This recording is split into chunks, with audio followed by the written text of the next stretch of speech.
नमस्कार दोस्तों, मैं दीप बहुगुणा स्वागत करता हूं आपका अपने YouTube चैनल पे। इसका नाम है स्टडी इन दीप से एम्पायर।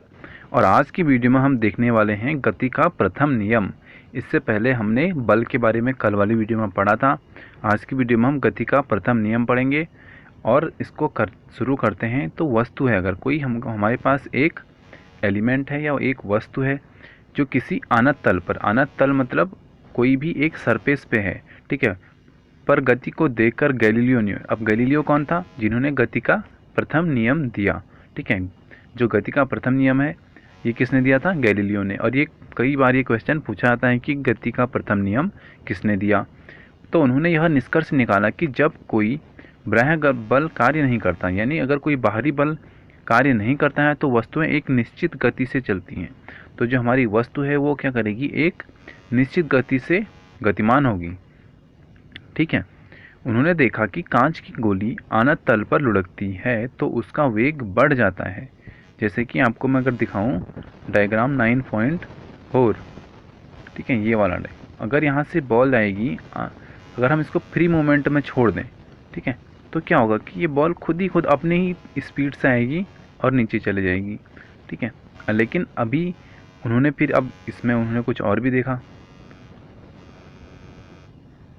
अगले अध्याय में आप पढ़ेंगे कि जो गोली असंतुलित गुरुत्वाकर्षण बल के कारण क्या होती है, नीचे गिरती है। यानी जो हमारा नेक्स्ट चैप्टर है उसमें हम सीखेंगे गुरुत्वाकर्षण बल के बारे में, यानी गुरुत्वाकर्षण बल क्या होता है, ग्रेविटी सेंसर क्या होता है, ये बहुत सी चीज़ें हम उसमें जानेंगे।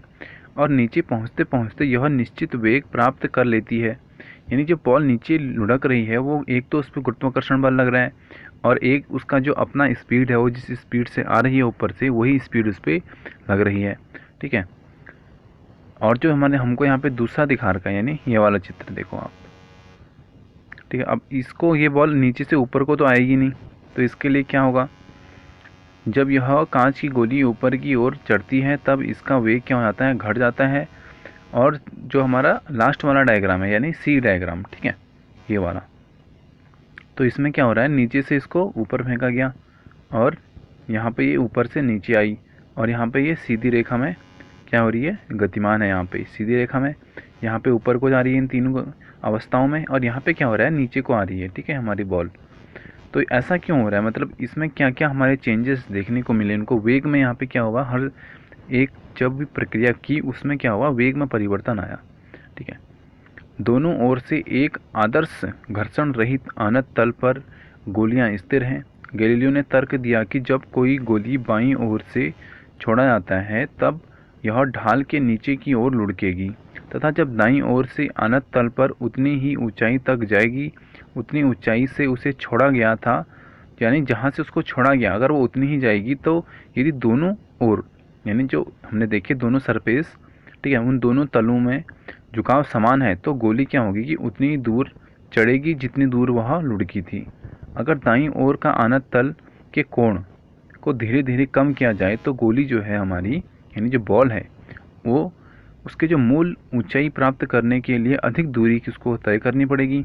अगर इस तल को 37 कर दिया जाए, यानी जो ढाल है उसको शून्य कर दिया जाए, ठीक है, यानी सीधा, मतलब अब जो बात हो रही है वो सिर्फ सीधी रेखा की बात हो रही है, तो गोली मूल, तो जो हमारी गोली है वो लगातार क्या रहेगी, हमारी चलती रहेगी सीधे सीधी रेखा में, ठीक है। यहाँ गोली पर लगने वाला असंतुलित बल क्या है, शून्य है। इस प्रकार यह ज्ञात होता है कि गोली की गति को बदलने के लिए एक असंतुलित बाह्य बल की आवश्यकता होती है, लेकिन गोली की गति, जो हमने यहाँ पे गोली थी उसकी जो गति है को एक रूप बनाए रखने के लिए किसी नेट बल की आवश्यकता नहीं होती है। अगर हम चाहते हैं कि गोली अपनी ही स्पीड पे जाए तो क्या करेंगे, हम उसको छोड़ देंगे, उस पर कोई बाहरी बल नहीं लगाएंगे। और अगर हम चाहते हैं कि उसको हम थोड़ा तेज़ करें तो उसके लिए हमको क्या करना होगा, उस पर बाहरी बल लगाना होगा, ठीक है। वास्तविक अवस्था में शून्य असंतुलित बल बाह्य बल प्राप्त करना क्या होता है, कठिन होता है। ऐसा गति की विपरीत दिशा में लगने वाले घर्षण बल के कारण होता है। इस प्रकार व्यवहार में गोली कुछ दूर चलने के बाद क्या हो जाती है, रुक जाती है। घर्षण के प्रभाव को न्यूनतम करने के लिए चिकनी कांच की गोली तथा चिकने समतल का प्रयोग एवं समतल की सतह पर चिकनाई युक्त पदार्थ यानी लुब्रिकेंट का लेप किया जाता है। तो इसके लिए हमने क्या किया, वहाँ पे उसको बाधा देने के लिए वहाँ पे बहुत से चिकने पदार्थ रखे। इसमें क्या होता है, गति का प्रथम नियम इस प्रकार है कि अब यहाँ से जो हमारा निष्कर्ष निकला, ठीक है, वो भी देख लेते हैं। न्यूटन ने बल एवं गति के बारे में गैलीलियो के विचारों को आगे विकसित किया। उन्होंने 3 मौलिक नियमों को प्रस्तुत किया जो किसी वस्तु की गति को वर्णित करते हैं। इन नियमों को न्यूटन की गति के नियमों के नाम से जाना जाता है। यानी जो नियम है इनको न्यूटन की गति के नियम कहते हैं, जबकि इनमें से एक नियम गैलीलियो ने भी दिया था।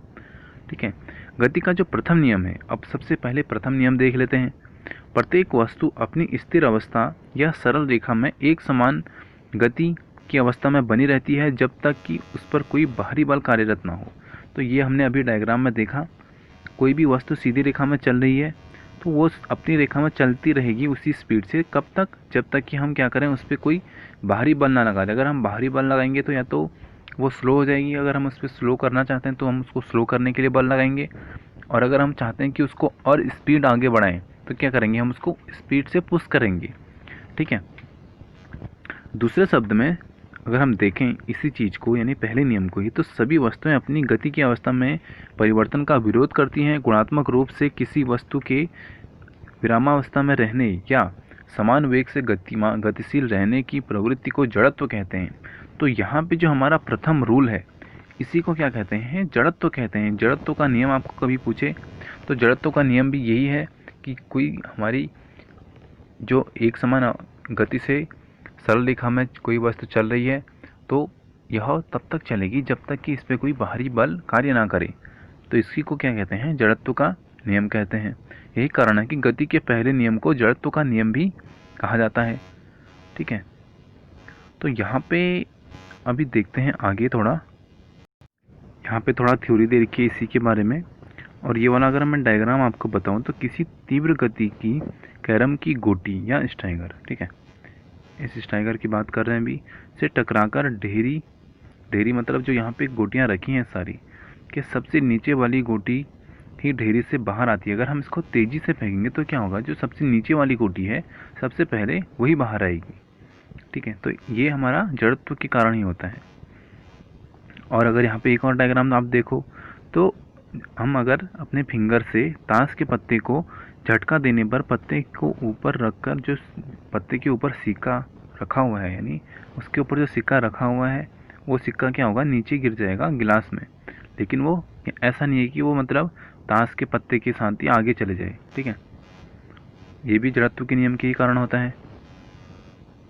अब थोड़ा देख लेते हैं जड़त्व ऐसा हमने देख तो लिया, जड़त्व या द्रव्यमान देख लेते हैं। अभी तक दिए गए सभी उदाहरणों में गतिविधियों से ज्ञात होता है कि प्रत्येक वस्तु अपनी गति की अवस्था में परिवर्तन का विरोध करती है, चाहे वह विरामावस्था में हो या गतिशील अवस्था में।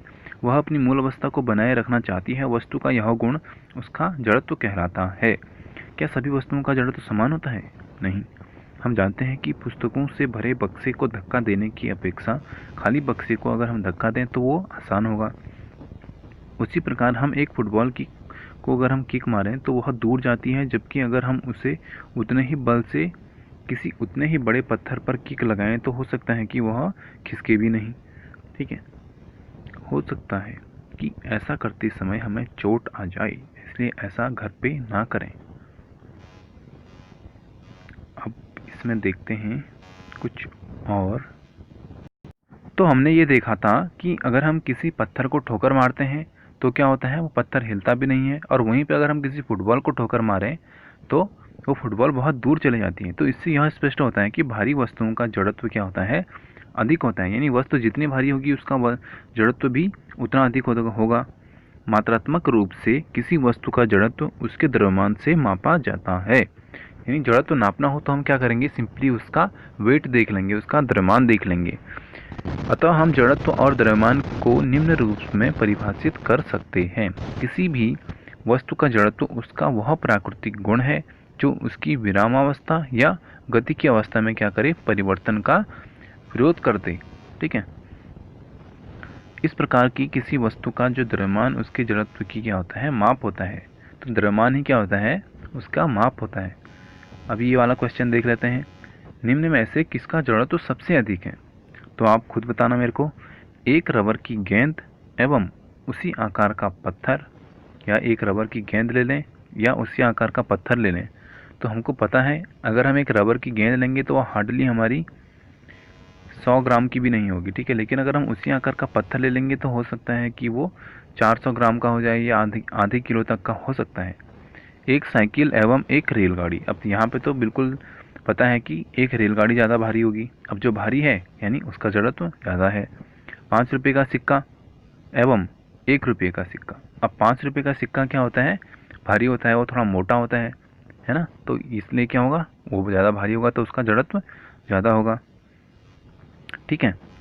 अब यहाँ पे करते हैं इस वीडियो को समाप्त। अगली वीडियो में हम देखेंगे गति का द्वितीय नियम क्या होता है, ठीक है। गति का पहला नियम हमने देख लिया, अब इसका देखेंगे सेकंड नियम। तो ये वीडियो करते हैं फिर समाप्त। जय हिंद, जय भारत।